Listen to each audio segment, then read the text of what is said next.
He takes her dancing, to the cinema, and to the basketball court. Lastly, he takes her to the bar to meet Arthur. She relaxes for a bit, until she remembers their situation. Jim is left alone with the android, feeling awful about what he's done to her. The next moment he's seen tinkering with something, and in the other Aurora walks into the observatory to find a miniature of the Chrysler building he made for her.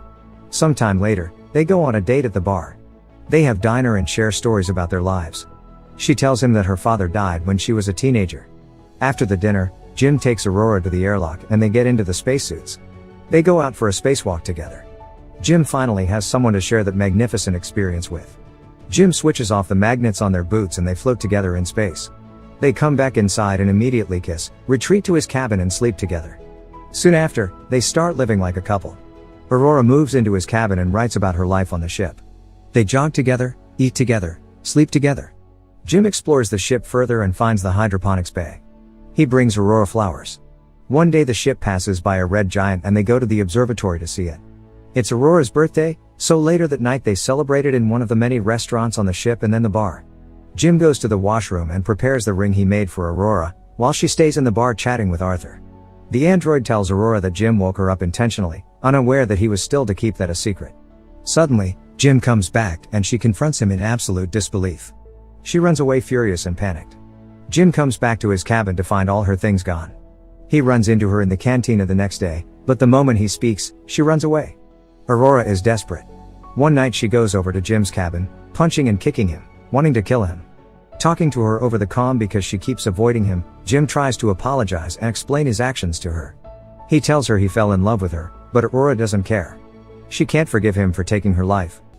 One night, as Jim is in his cabin, another malfunction happens. The ship faces a critical error and the main command shuts down. Later, he walks into the elevator and it malfunctions. Aurora walks into the main concourse and sees that Jim has planted a tree there.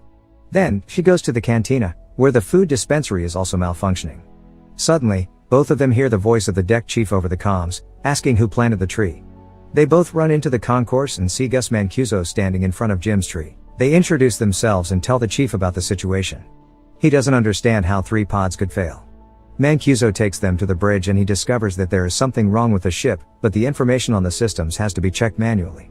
When they leave the bridge, a robot almost falls on their heads and the two of them tell Mancuso that malfunctions have been happening all over the ship more frequently. He says that shouldn't happen, as he shows them how to collect the data.